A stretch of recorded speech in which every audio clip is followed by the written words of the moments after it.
അങ്ങനെ കുറച്ച് നാളുകൾ അങ്ങനെ പോയി. പിന്നെ ആ പരിസരത്തുള്ള ആളുകളൊക്കെ നാടകമൊക്കെ കളിക്കുമ്പോഴത്തേക്കും അവർ ഈ ഹാർമോണിയം സ്വരം കേൾക്കണ വീടാതിൻ്റെ പേരിൽ വന്നിട്ടും ഒരു പാട്ടുകൾ കളിക്കും, ഞങ്ങളുടെ നാടകത്തിൽ ഒരു പാട്ട് ചെയ്യണമെന്ന് പറയും. അപ്പോൾ എനിക്ക് ഈ മ്യൂസിക് ഡയറക്ഷൻ എന്താണെന്ന് എനിക്കറിയാൻ പാടില്ല, എങ്കിലും എന്തെങ്കിലുമൊക്കെ ചെയ്യും. അപ്പോൾ ആ കൂട്ടത്തിൽ എന്നാൽ ചെയ്തു കളയാമെന്നൊരു ധൈര്യം. കാരണം വെച്ചെങ്കിൽ നമുക്ക് പേടിക്കാം, നമ്മളാരും അറിയില്ല, പിന്നെ പേടിക്കേണ്ട കാര്യമില്ല നല്ലതായാലും മോശമായാലും. അപ്പോൾ ഞാനെന്ത് ചെയ്യും, ഇത് പഠിക്കാൻ ഈ സംഗീതം ചെയ്യാനുള്ളൊരു ടാലൻ്റ് ഉണ്ടാക്കിയെടുക്കാൻ വേണ്ടി ഞാൻ മനോരമയൊക്കെ വരുമ്പോഴത്തേക്ക് മനോരമയുടെ ഹെഡ്ലൈനൊക്കെ ട്യൂൺ ചെയ്യും. ലോറി മറിഞ്ഞു എന്നൊക്കെ പറഞ്ഞിട്ട് ആ വാർത്ത പണിയായി എനിക്ക്. അപ്പോൾ ശരിക്കും പറഞ്ഞാൽ പിന്നെ പറഞ്ഞാൽ എന്തെങ്കിലും ചെയ്യാണ്ട് പറ്റില്ല. അപ്പോൾ ഞാൻ പറഞ്ഞതിനെ ഇരുന്ന് ഓരോരോ കഥയൊക്കെ ഉണ്ടാക്കലും, ഒരു കുടുംബ കഥയൊക്കെ ഉണ്ടാക്കലും, അതിന് പറ്റിയ പാട്ടുകൾ ഉണ്ടാക്കലും, പാട്ട് ആരെക്കൊണ്ടെങ്കിലൊക്കെ എഴുതിക്കും. അപ്പോൾ പാട്ട് ട്യൂണിങ്ങിന് ചെയ്യാനായിട്ട് എനിക്ക് ഓരോരുത്തർ കൊണ്ട് തന്നെ വരുമെന്ന് അവർക്കറിയാൻ പാടില്ല. എങ്കിലും ഞാനിങ്ങനെ മനോരമ മറ്റുള്ള ഇതൊക്കെ ബുക്കിൻ്റെ ഓരോ പേജൊക്കെ ട്യൂൺ ചെയ്യണമെമ്പോഴത്തേക്കും അവർ പറഞ്ഞ് താൻ വലിയ സംഗീതമൊക്കെ ചെയ്യുന്ന ആളാണല്ലോ. അത് പറഞ്ഞ് ഞാൻ വലിയ സംഗീതമൊന്നും ചെയ്യുന്നില്ല, ഞാൻ വായിലത്തൊന്നൊക്കെ ചെയ്യണമെന്ന് മാത്രമേ ഉള്ളൂ. ഇതൊന്നും ചെയ്യാൻ മുൻപൊരു പാട്ടുപുസ്തകം, അവിടെ ഇങ്ങനെ ഈ പാട്ടുപുസ്തകം കുടുംബം എന്നുള്ളൊരു സിനിമയുടെ പാട്ടുപുസ്തകം വിൽക്കാൻ കൊണ്ടുവന്നപ്പോൾ ഇവർ മേടിച്ച് കൊണ്ടുവന്നിട്ടായി. അപ്പോൾ അപ്പോൾ ഞാൻ കേട്ടിട്ടില്ല അതിൻ്റെ പാട്ടുകളൊന്നും. എന്നാൽ ഈ ഫ്രണ്ട് പേജൊന്ന് ട്യൂൺ ചെയ്യാൻ പറഞ്ഞു. അപ്പോൾ ഞാനിങ്ങനെ നോക്കിയിട്ട് പറഞ്ഞു ട്യൂൺ ചെയ്യാം. എന്നാൽ കേൾക്കട്ടെ. പ്രേം നസീർ, സത്യൻ, ഷീല, അസീം കമ്പനിയുടെ കുടുംബം, മലയാളം, അന്ന് മലയാളം ഒന്നും എഴുതും, തമിഴാണ് തമിഴ്ന്ന് എഴുതും. സംവിധാനം തോപ്പിൽ ഭാസി, തോപ്പിൽ ഭാസി. അപ്പോൾ എനിക്കൊരു ചെറിയ അഹങ്കാരമൊക്കെ വന്നിട്ടാണ്. കാരണം ഒന്നും അറിയാൻ പാടില്ല, കൂടുതൽ അഹങ്കാരം ഉണ്ടാണ്. കാരണം ഞാനെന്തോ സംഭവം ഉണ്ടെന്നൊരു തോന്നൽ എനിക്ക് വന്നു. സത്യം പറഞ്ഞിട്ടുണ്ടെങ്കിൽ സംഗീതം പഠിക്കാൻ പോയത് അബദ്ധമായി പോയെന്ന് എനിക്ക് തോന്നുന്നു. പിന്നീട് ഒരു 3-4 കൊല്ലം സംഗീതം, കർണാട്ടിക് സംഗീതം പഠിച്ചു കഴിഞ്ഞപ്പോഴാണ് മനസ്സിലായി ഞാനൊരു മണ്ടനാണെന്നുള്ളത്. കാരണം വെച്ചാൽ ഒന്നും അറിയാൻ പാടില്ല എനിക്ക്. ഞാൻ ഈ ഇത്രയും കൊണ്ട് പഠിച്ചപ്പോഴാണ് ഈ സാധനം കടൽ പോലെ കിടക്കുകയാണ്. അപ്പോൾ അത് ഞാനിത് പഠിക്കാൻ പോയത് തന്നെ അബദ്ധമായി പോയി. അല്ലെങ്കിൽ എനിക്ക് വലിയ ആളെന്നുള്ള ധാരണയിൽ എനിക്ക് ഗമയിൽ ജീവിക്കായിരുന്നു. ഇതിപ്പോൾ 3-4 കൊല്ലം ആ പണ്ടും സാറുമാരടുത്ത് പഠിച്ച വകയിൽ എനിക്ക് ഉള്ള ഗമ്മയും കൂടി പോയി. മനസ്സിൻ്റെ ഉള്ളിൽ എനിക്കറിയാം ഞാൻ വലിയ മ്യൂസിക് ഡയറക്ടർ ആൾക്കാർ പൊക്കി പറയുമ്പോൾ ഞാനെന്ത് കൊണ്ടാണ് എനിക്കിത് ഒന്നും അറിയാനും പാടില്ല, വെറുതെ ആൾക്കാർക്ക് കൂടി സംഗീതം അറിയാൻ പാടില്ല, പഠിക്കാൻ ചെന്ന വകയിൽ ഞാൻ ആകെ ഘട്ടത്തിൽ പോയി. കടൽ പോലെ കിടക്കുകയാണ് ഇങ്ങനെ. അപ്പോൾ പലരും എന്നെപ്പറ്റി പറയുമ്പോൾ ചില ആൾക്കാർ, അറിയാവുന്ന ആൾക്കാർ പഠിക്കുന്നുണ്ടോ സംഗീതം? പഠിച്ച് ഒരുവിധം പഠിച്ച് പറയാൻ കൊള്ളുമല്ലോ, എന്തെങ്കിലും ചോദിച്ചാൽ പറയാൻ പറ്റില്ല നമുക്ക്. ഈ മറ്റുള്ള തിരക്കുകളുടെ ഇടയിൽ കൂടി പോയി പഠിച്ചുകൊണ്ടിരിക്കുകയാണ്. പിന്നെ എവിടെയെങ്കിലും ഗാനമേളകൾ നടക്കണമെന്ന് കേൾക്കുമ്പോൾ അന്ന് കലാഭവനൊക്കെ തുടങ്ങിയിട്ടുള്ള കാലഘട്ടത്തിലാണ്. 50ഓളം സംഗീത ഉപകരണങ്ങളുടെ അകമ്പടിയോടുകൂടി യേശുദാസ്, ജാനകി, ബി വസന്ത, ജയചന്ദ്രൻ ഇവരെ 4 പേരും ഗാനമേള നേട്ടപ്പോൾ എനിക്ക് തോന്നി എന്തായാലും ഇത് പോയി കാണാണ്ട് കൊടുത്തില്ല. പക്ഷേ ടിക്കറ്റ് റേറ്റ് അന്വേഷിച്ചപ്പോൾ 5000, 4000, 3000 അങ്ങനെയൊക്കെയാണ് അതിൻ്റെ റേറ്റ്. അപ്പോൾ ഏതായാലും പുറത്തെവിടെയെങ്കിലും പോയി നിന്ന് കേൾക്കാൻ നേരം സെൻറ്റ് ആൽബർട്ട്സ് ഗ്രൗണ്ടിലാണ്. അപ്പോൾ അവിടെ പോയി നിന്ന് കേട്ടിട്ട് എന്തെങ്കിലും മതിലിൻ്റെ അപ്പുറത്ത് ഒരു ഇടവഴി ഉണ്ട്, അങ്ങോട്ട് അകത്തേക്ക് കയറണം. ആ ഇടവഴിയോടെ പോയി കയറണമെങ്കിൽ മതിലേ കാണാൻ പറ്റുള്ളൂ, പാട്ട് കേൾക്കാം. പിന്നെ അവിടെ ഒരു പോലീസുകാരൻ നിൽപ്പുണ്ട്. അപ്പോൾ ഞാൻ നോക്കിയപ്പോഴത്തേക്കും എന്തായാലും ഇതിൻ്റെ അകത്ത് കയറാണ്ട് കൊടുത്തില്ല. ഇവിടം വരെ വന്ന് പാട്ട് തുടങ്ങി. അവിടെ പാട്ട് തുടങ്ങിയപ്പോൾ നമുക്ക് ടെൻഷൻ തുടങ്ങി, നമുക്ക് പാട്ട് കേൾക്കാൻ അടുത്ത് കയറാൻ പറ്റില്ല എന്നുള്ള. കുറച്ച് പേരുണ്ട് അവിടെ നിൽക്കുന്നുണ്ട് അവിടെ. അപ്പോൾ പോലീസുകാരൻ എന്തോ പുക വലിക്കാനോ ചായ പിടിക്കാനോ പോയെന്നായിരുന്നു നോക്കി കുറച്ച് പേര് ചാടിക്കയറി. ഞാൻ നോക്കിയിട്ട് ഈ മതിൽ ചാടിക്കയറില്ല അത് കേൾക്കാനായിട്ട്. ഞാൻ എന്നിട്ട് അതിൻ്റെ അകത്തൂടി ആളുകളുടെ ഇടയിലോട്ട് കയറി. അപ്പോൾ 500 രൂപക്കാരുടെ ഇടയിൽ ചെന്നാദ്യം. അപ്പോൾ അവിടെയൊക്കെ ഫുള്ളാണ്.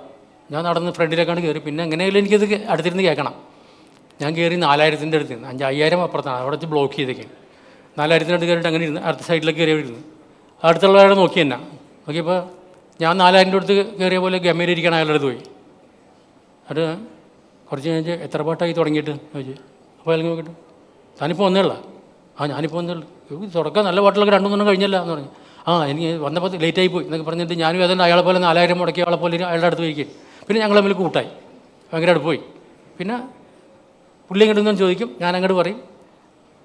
കുറച്ച് കഴിയുമ്പോഴത്തേക്കും പുള്ളി അപ്പോൾ ഞാൻ പറഞ്ഞു ദാസേറിൻ്റെ പാട്ട് ഞാൻ കേൾക്കാൻ വേണ്ടി മതിലാടി കയറിയിട്ടുണ്ടെന്ന് പറഞ്ഞു.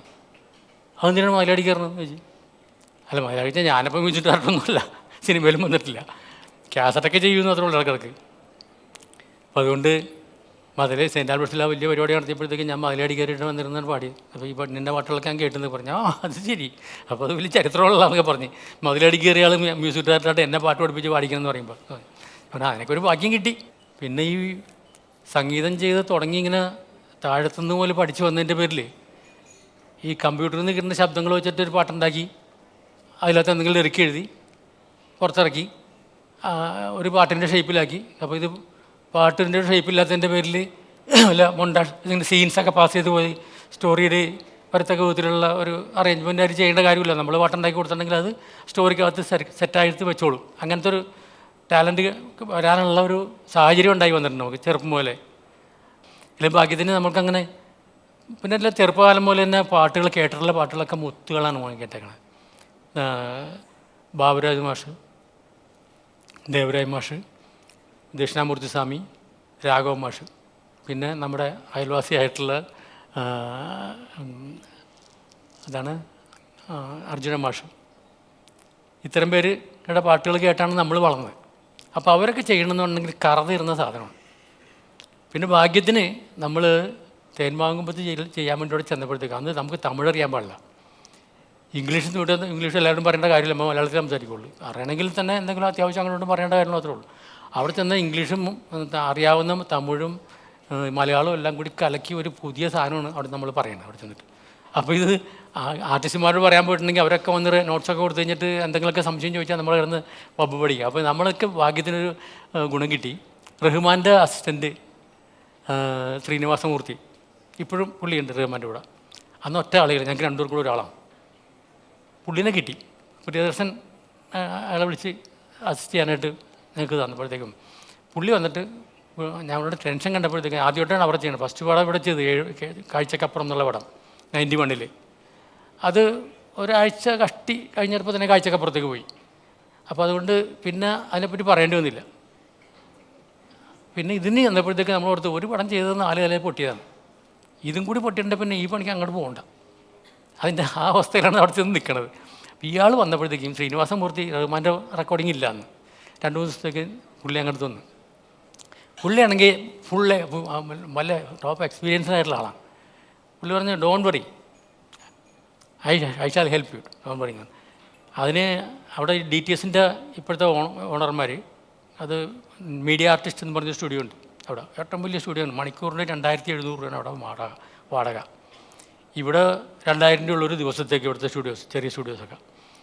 അപ്പോൾ നമ്മളോർത്ത് മണിക്കൂർ 2000 രൂപ പറയുമ്പോൾ നമ്മളവിടെ 10 പാട്ട് ചെയ്യണ കാശ് കൊടുക്കണം ഒരു മണിക്കൂറിന് അവിടെ. ആ കണ്ടീഷനാണ്. അപ്പോൾ അതുപോലെ ഇങ്ങനെ അതിൻ്റെ ടെൻഷൻ വേറെ. അപ്പോൾ പിന്നെ റെക്കോർഡിങ്ങിന് വേണ്ടി എഞ്ചിനീയറെ വിളിച്ചേക്കണത് ബോംബെയിൽ നിന്ന് RD ബർമൻ്റെ അസിസ്റ്റൻറ്റിനെയാണ്, ദീപൻ ചാറ്റർജി. പുള്ളിയും നമ്മളുടെ മുഖമൊക്കെ കണ്ടപ്പോൾ ഓർത്ത് ഇയാൾ ഒരു തലകറങ്ങി വീഴും ചിലപ്പോൾ ഇയാൾ എന്ന് പറഞ്ഞിട്ട് പുള്ളി എന്നെ വിളിച്ചിട്ട് പറഞ്ഞു we shall help you, don't worry, we shall make A good project എന്നാണ്. ശരി, ഓക്കെ, ശരി. അങ്ങനെ തുടങ്ങി 11 മണിക്ക്. അപ്പോൾ അത് ഞങ്ങൾ പറഞ്ഞിരിക്കുന്നത് നിങ്ങൾ കമ്പോസിങ്ങൊക്കെ ഇവിടെ ചെയ്തത് BTHലിരുന്നാണ് ചെയ്തത്. പ്രിയദർശൻ ഇവിടെ വന്നപ്പോഴാണ് ഞങ്ങൾ വിളിച്ച് ചെയ്തത്. അപ്പോൾ അത് ചെയ്ത് കഴിഞ്ഞപ്പോഴത്തേക്കും പറഞ്ഞു നിങ്ങൾ ഇനി ഓർക്കസ്ട്ര ചെയ്യാമെന്ന് നിൽക്കണ്ട, അങ്ങോട്ട് പോരുന്നു പറഞ്ഞു. അപ്പം നമ്മൾ സന്തോഷമായി. ഇനി ഓർക്കസ്ട്ര ചെയ്യണ്ട, പിന്നെ അവിടെ ചെന്ന് കാഴ്ചക്കാരുടെ പോലെ നിന്നാൽ മതി, അവിടെ വേറെ ആൾക്കാരും വന്ന് ചെയ്തോളൂല്ലോ ഓർക്കസ്ട്ര, നമ്മുടെ പാട്ടങ്ങൾ കൊടുത്താൽ മതി. അവിടെ ചെന്നപ്പോഴത്തേക്കും ഓർക്കസ്ട്ര ചെയ്യാൻ തീരുമാനിച്ചിരുന്ന ആൾ മാറി. അയാൾ പ്രിയദർശൻ്റെ പടത്തിൽ കൂടി ഒരു മ്യൂസിക് ഡയറക്ടർ ആകാനുള്ള ആഗ്രഹത്തിൽ നടക്കുന്ന ആളായിരുന്നു. അപ്പോൾ അയാളോട് വിളിച്ച് അതിനിങ്ങനെ tomorrow you come here and to make a 5 songs orchestra എന്നാകുമ്പോഴത്തേക്കും പുള്ളി ചോദിച്ച് യാർ മ്യൂസിക് ഡയറക്ടർ എന്ന് ചോദിച്ചപ്പോഴത്തേക്ക് ബേണി ഇഗ്നേഷ്യസ്. പുതിയ ആളാ? പുതിയ ആൾ. ഞാൻ വരും, എന്നിട്ട് 5 പാട്ടിൻ്റെ ഓർക്കസ്ട്ര എഴുതിത്തരും, 2 മണിക്കൂർ മതി എനിക്ക്, കാലത്തെ വന്ന് എഴുതിത്തരും, എന്നിട്ട് ഒരു 4 ലക്ഷം രൂപ എനിക്ക് തന്നേക്കെന്ന് പറഞ്ഞു. പ്രിയദർശൻ ആക്കി കൊടുക്കലായി. പുള്ളി അവിടെ വൈകുന്നേരം പിറ്റേ ദിവസം കാലത്ത് 7 മണിക്ക് പൂജയാണ്. ഞങ്ങളും സന്തോഷിച്ച് നടക്കണം, ഒന്നും ചെയ്യണ്ടല്ലോ. 7 മണിക്ക് വന്ന് പൂജ കൂടിയിട്ട് എന്തെങ്കിലും ലഡുവൊക്കെ അടിച്ച് അവിടെ കറങ്ങണമെന്ന് ആദ്യമല്ലെന്ന് ഓർത്തിട്ട് വൈകുന്നേരം എവിടെയായപ്പോൾ അതിന് പറയും നിങ്ങൾ ഓർക്കസ്ട്ര ചെയ്യുമോ? അതെന്താ അങ്ങനെ ചോദിക്കണം ചോദിച്ചു. അല്ല, ഓർക്കസ്ട്ര ചെയ്യാമെന്ന് പറഞ്ഞ ആൾ ഇപ്പോൾ പറഞ്ഞ 4 ലക്ഷം രൂപ കൊടുക്കണം, പഴയൊന്ന് പറഞ്ഞ് ഹാർമോണിയം വെച്ച് വായിച്ചിട്ട് നോട്ട്സ് എഴുതി തരും, അതേ ചെയ്യുള്ളൂ. ഓർക്കസ്ട്ര ചെയ്യും. അപ്പോൾ പേടിയായി. ഓർക്കസ്ട്ര ചെയ്യും. ഞങ്ങളുടെ അടുത്ത് പാട്ടുകളൊക്കെ ഞങ്ങൾ കാസറ്റിൽ ചെയ്യണതൊക്കെ ഞങ്ങൾ അതിനാണ് ഓർക്കസ്ട്ര ചെയ്യണമെന്ന് ഞാൻ പറഞ്ഞു. കാസറ്റിൽ ചെയ്യണ പോലെയല്ല, എനിക്ക് വിഷ്വൽ എടുക്കാൻ വേണ്ടിയുള്ള കട്ടിങ്സ് വേണം, എല്ലാ പീസസും വേണം അതിൻ്റെ അകത്ത്, എന്നാൽ കേൾക്കാൻ നല്ലതായിരിക്കണം. പറ്റില്ലെന്ന് പറഞ്ഞാൽ ഇങ്ങോട്ട് പോരാൻ പറ്റുമോ? ശരി ചെയ്യാമെന്ന് പറഞ്ഞു. ചില സ്ഥലത്ത് നമ്മൾ 5 മണി ആറായപ്പോഴത്തേക്കും പ്രിയദർശൻ വന്ന് പാട്ടിടുന്നു പറഞ്ഞു. അപ്പോൾ എനിക്കുള്ളിൽ പിടപെടാന്ന് എനിക്ക് എൻ്റെ ചങ്കടിക്കണതിൻ്റെ ചെവിയിൽ കേൾക്കാം ആ അവസ്ഥയിൽ.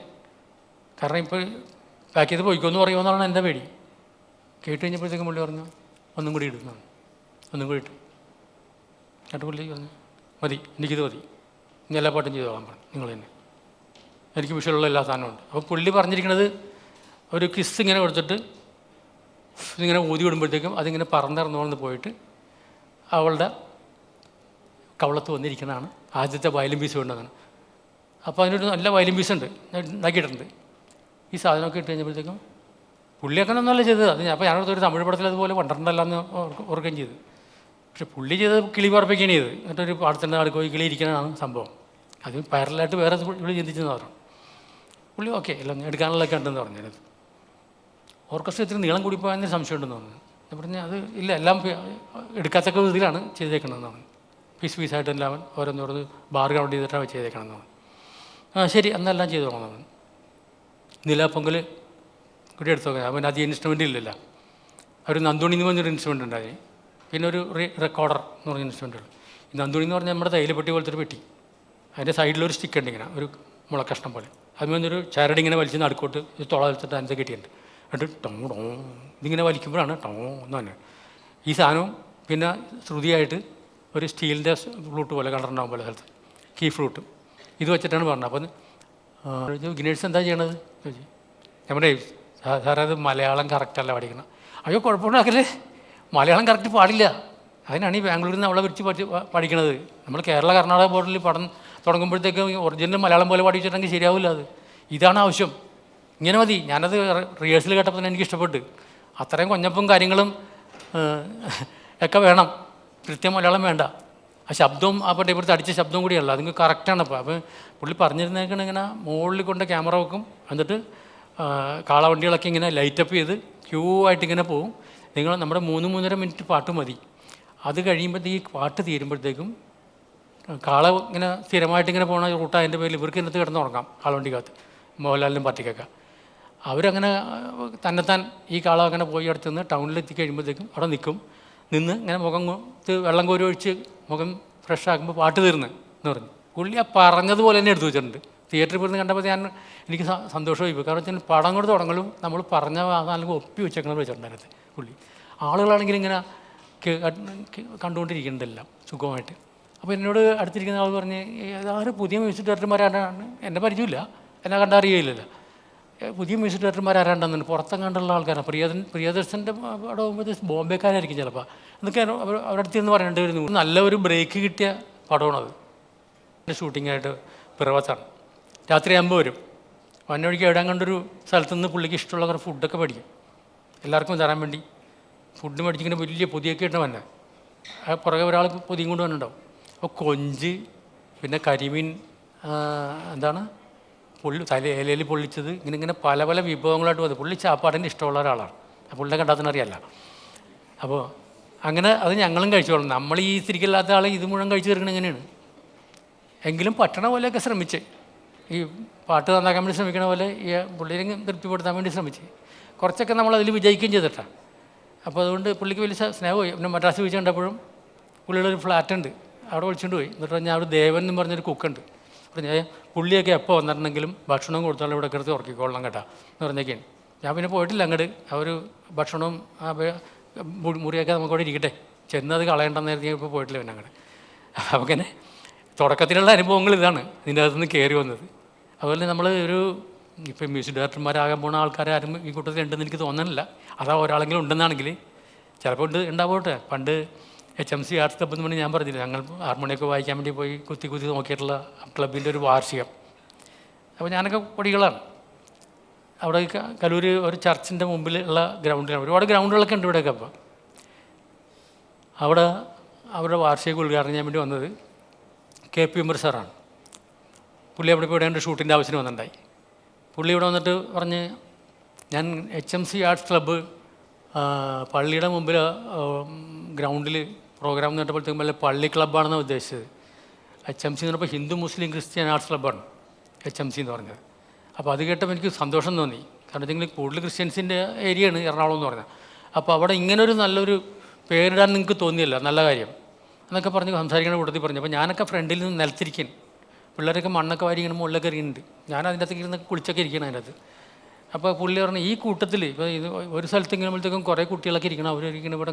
എനിക്കിപ്പോൾ വരാൻ കാണാൻ പാടില്ല, കണക്ക് ലൈറ്റ് കാർഡിലൊക്കെ അടിച്ചിട്ട് ഞാൻ നിങ്ങളൊക്കെ ഇവിടെയുണ്ട് എന്നുള്ള വിചാരത്തിൽ പറഞ്ഞു. അപ്പോൾ ഈ കൂട്ടത്തിലിരിക്കുന്ന കുട്ടികളുടെ കൂട്ടത്തിൽ ചിലപ്പോൾ അടുത്ത തലമുറയിൽ ചിലപ്പോൾ വളർന്നു വരുന്ന സംഗീത സംവിധായകരോ അല്ലെങ്കിൽ നടന്മാരോ ആരെങ്കിലുമൊക്കെ ഉണ്ടാവും.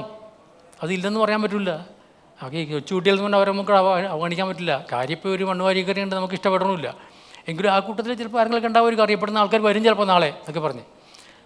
അന്ന് നമ്മളിത് ഈ കൂട്ടത്തിൽ ആരെങ്കിലും ഉണ്ടാവുമായിരിക്കും ഓർത്തിരിക്കും. നമ്മളാണ് ആ പറഞ്ഞ അതിന് പറ്റിയ ആളാണെന്നുള്ളത് നമ്മൾ വിചാരിക്കണില്ല, കാരണം നമ്മളെ ആളല്ല. ഇത് മംഗല്യസൂത്രത്തിൽ എന്ന് പറയുന്ന പടത്തിൻ്റെ മംഗല്യസൂത്രത്തിലെ പൂജയ്ക്ക് AVM സ്റ്റുഡിയോയിൽ അവിടെ മദ്രാസിലെ പൂജയ്ക്ക് പുള്ളി വന്നിട്ടുണ്ടായി, ഈ KP ഉമർ സാറ്. അപ്പോൾ ഞാൻ മ്യൂസിക് ഡയറക്ടർമാർ ആരൊക്കെയാണെന്ന് വെച്ചാൽ പറഞ്ഞാൽ ഇത് മ്യൂസിക് ഡയറക്ടർ ഇതാർക്കാണ് ആളൊക്കെ പറഞ്ഞ് എല്ലാവരും പരിചയപ്പെടുത്തി. അപ്പോൾ എനിക്ക് ക്ഷയിക്കാണ്ടൊക്കെ തന്ന പുള്ളി, ഞാനോർത്ത് പുള്ളി പൂജ കഴിയുമ്പോൾ അവിടെ നിന്ന് പോകുമെന്ന് കരുതി. ഞാൻ ഉച്ചയാറായപ്പോഴത്തേക്കും ഞാൻ നോട്ട്സൊക്കെ കൊടുത്ത് എല്ലാം റെഡിയാക്കി.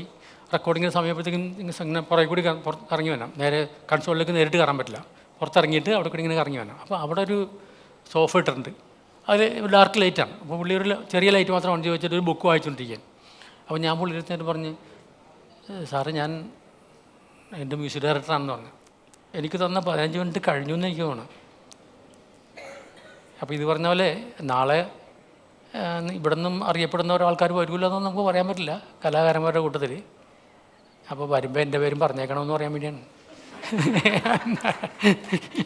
ഇനി ഇതുപോലുള്ള അനുഭവങ്ങൾ എന്തെങ്കിലും ഏതെങ്കിലും പാട്ടിൻ്റെ നിർമ്മാണത്തിൽ എന്തെങ്കിലുമൊക്കെ ആയിട്ട് വല്ലതും ആർക്കെങ്കിലും അറിയണമെന്ന് ആഗ്രഹമുണ്ടെങ്കിൽ അതും കൂടി പറഞ്ഞിട്ട് അവസാനിപ്പിക്കാം.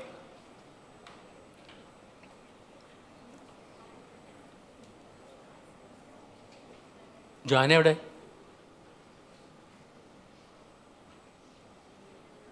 പതിനഞ്ച് മിനിറ്റ് ഉണ്ട് തീർക്കണമെന്ന് പറഞ്ഞ ആൾ മുങ്ങിയെങ്കിൽ പിന്നെ ഞാനിവിടുത്തെ നേരമ്പോഴേക്കും അവർ പറഞ്ഞുകൊണ്ടിരുന്നോളാം.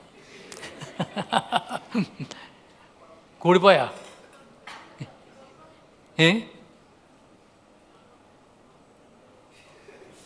ഇതാണ് എന്നെ വിളിച്ചാളേ.